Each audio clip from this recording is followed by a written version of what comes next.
Hey, here's Captain K. Ahoy, landlubbers, and welcome back to Factorio. In the last episode, we set up this fancy oil loading and unloading network, but there is a little flaw people made me aware of, and that's once this system here gets full, like once the tanks are full, the train will arrive, he'll unload all of the barrels, and then he won't pick up enough empty barrels on the next round because they're still piled up in this loop, and they will take their time to empty the barrels. That means there is not enough to refill, and that'll get the train stuck, which has happened here. Let's check out our train. There he is, and he has unloaded a few barrels, but here I think it's 60 barrels, and he's probably only unloaded 50 barrels or so, so he couldn't fulfill the condition and he's stuck there. But we're gonna fix that with a very simple solution. Just gonna add another condition, and that's time passed, very long time, or condition. That means either he's getting the signal, or after a certain amount of time he'll head out anyways. Let's set up the same here. That's keeping him from getting stuck, and quite frankly we can do the same for the main station. Time passed, very long time, or condition. There we go. And that means that we also can get rid of this pulse clock here that was basically doing the same job. Let's just remove that, and we're good to go. So now train arrives, unloads, picks up barrels, heads out as long as we're short of oil. So if we need oil, the system is very fast and efficient, and once we're full, once this loop is filled with barrels, then the train will just slow down. He'll sit here, sit at the next station, but he'll keep going until we're short again, and then the whole system will speed up again. So, well, not so bad. Not perfect, but it works, right?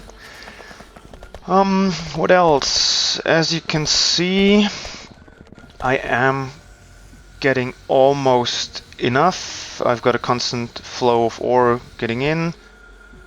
I cannot fully compress a belt here. What I also did is I filled around here a bit, so this is roughly 2/3 go here, 1/3 goes here, because this this exit is being refilled from this inner belt again. Everything below that point is well, but here we need a lot of copper for the production of all of the greens, and with all of those greens we almost compress a red belt, and we need all of that because they disappear here at the production of the blue circuits. And the reason why we need so many red, green and blue circuits is of course for those modules, because they need a lot. But to all of the people on Reddit, maybe you're watching, that said that this smelting setup is way too small.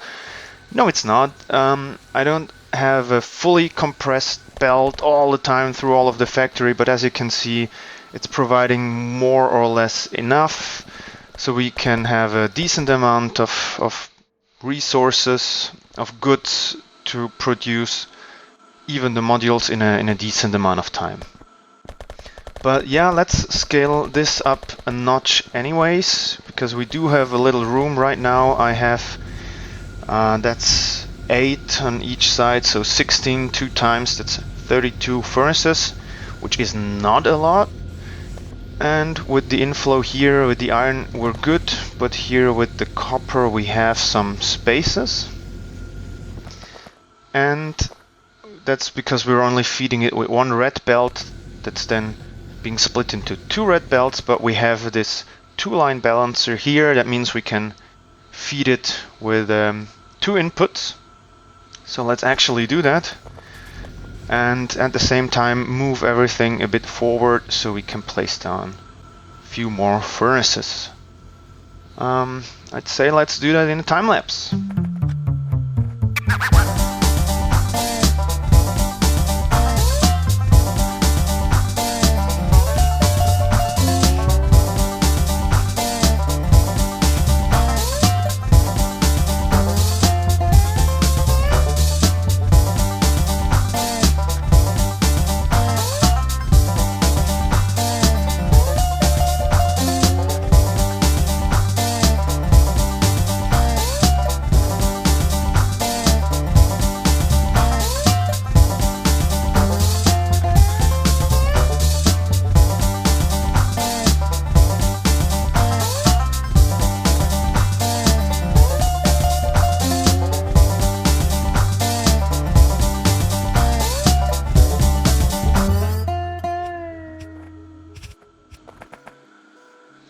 here we go, ready to connect it up.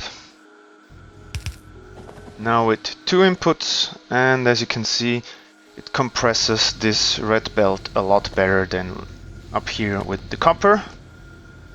And we have more space for up to 4 more furnaces. That gives us 20.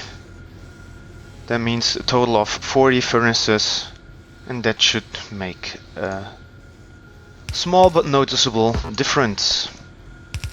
Let's hook it up. There we go. Also, as you can see up here, the furnaces are blinking. That means not all of them have constantly ore because of the little spaces on this belt. While down here now, even with 20 furnaces, all of them are glowing. Well, except for that one. I'm gonna check it in a minute. But that means they're constantly producing, while here we have little delays. So that will increase our output. Now what's wrong with this guy? Why does he have coal? I have no idea, but let's just replace him. And there he's going now. So let me do the same thing for the rest of the smelting setup, and then I'll be right back. And it's done. So this is the finished smelting setup. This is the maximum I can expand. I'm running out of space here, but now we have 40 furnaces total for each ore, and with the bigger inflow, all of those are constantly running if needed, and boy has it made a difference. As you can see, I now have a fully compressed red copper belt. That means we have enough supply for all of our circuit production that's running like mad. Let's check on this one up here. So this one is constantly producing. He as well. And with all of that, I can even compress a green belt and make use of all of my assembling machines, basically. And I haven't even placed down the last beacon, so let's do that. Let's place down the beacons here. There we go. And let's not forget the speed modules. There we go. So now I could even place a beacon here for those, but well, that's fine. These are a little slower because, as you can see, it's already producing enough. Let's place down the last beacon. Here we go. And the smelting setup is finished. I have enough ore flowing in. I have enough plates flowing out. All of my belts are full, and I am producing all of the modules. So yeah, turns out that after all, this setup ain't so bad. Maybe I'll do a stress test once where I'll, I don't know, empty all of the buffers and all of the products and then let it run and see how well it can keep up. But for me, right now, this is good enough. Let's check on how our oil is doing. This one is full. They have enough. Light oil is full. It's being cracked. Yeah, I could place down a few more chemical plants for the cracking from light oil to petroleum gas, but also we're gonna use that light oil for the solid fuel that we're gonna need for our rocket. And I think that's the next thing. Now with our factory optimized, we have enough oil coming in, enough ore coming in, we have enough products being produced. We should head in that direction. By the way, there's two little things. As you can see, I prepared this contraption here, and the reason is as you can see, the two belts here are one belt higher than the two output belts there, and I didn't want to build two curves to curve the two belts down like this, because I think it looks a little bit ugly. That's why I went for this solution, using a splitter to shift the belts one over because I think it looks nicer. Down here it has the advantage that with this underground belt, the splitter can fill only the far side. That means I get only one row of iron, which is more than enough for the production of the concrete down here, and it fits in nicely. But let me actually do a little test here. Here I have this setup with the red splitter and here with the curves.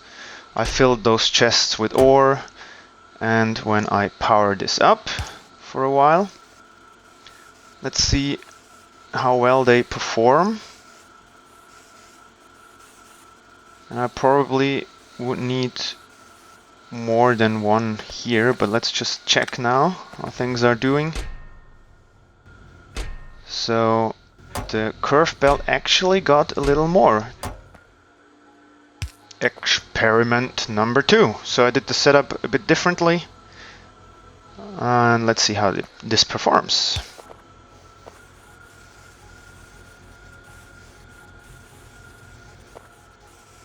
And stop.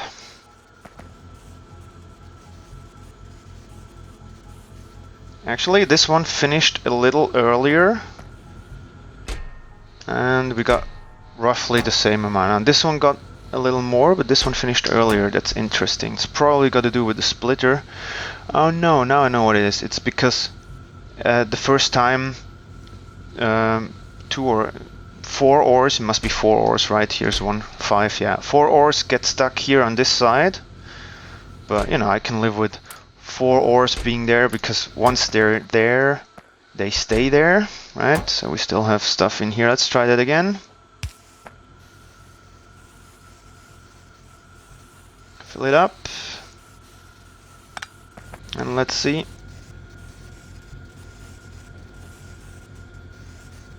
Nah, they finished pretty much at the same time, and now they got the same amount. So yeah, this technique definitely works. There is no loss in speed or compression or items, but I think it looks much nicer to shift lines a notch over.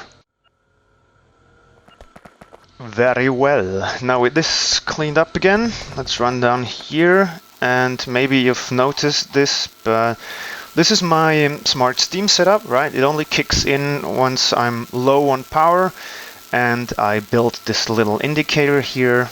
Might do a tutorial on that as well. That basically shows me the load of my accumulators. So when I'm running around here, I zoom out, I see, yeah, now we're full. I see that we're filling it up, and when it gets to the night time and things get empty, so right now let's actually click on a pole, we see that we have enough solar power to fully charge our accumulators, and they just stopped. Here you can see they stopped charging the accumulators, and then my solar power dropped. That means right now we have enough. Also the satisfaction production is a good indicator, and once this runs low, I think if they're down here, the lamps turn red, because that's when my smart steam setup kicks in. If accumulator power is less than 30%, then those steam engines kick in so that they don't completely drain, and it helps them charge. So I think it's getting nighttime now, yeah. Let's observe that, maybe even with a time lapse, and see what happens.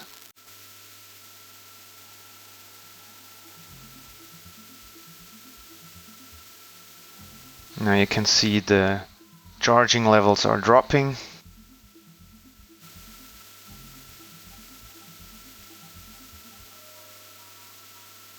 And now it's switched to yellow, I think, yeah. And soon my charge-o-meter will turn red. That means we're at the critical threshold, and then the steam engines will kick in. Now they kicked in, this turned red. That means we are now below 30%. And with the steam engines, let's click on this again. Yeah, you see, this is the accumulators. Now the steam engines kicked in.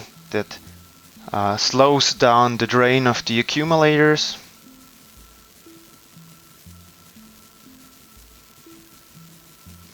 And by now the solar panels start producing energy again. That means the accumulators need less and less until they stop, and that just saved me from completely draining the accumulators and leaving my base and especially the defense unpowered. And as soon as this is going up again, now it stopped, and now it's raising again. And with the solar energy at full power and the steam engine assisting, they will replenish pretty quickly so that by the end of the day they are full again. But also this indicator helps me to observe the system, and when it reaches red and the steam engines have to kick in, that means I'm close to using almost all of the power. That means I should expand my solar farm up here, which is what I'm gonna do now. So how much landfill is it going to take to fill up all of these lakes? Well, let's make a guess for this lake and then a guess for the total. I brought with me 1,500 landfills, pieces of landfill. And I have no idea, so let's just guess. I have no clue. Let's give it a try.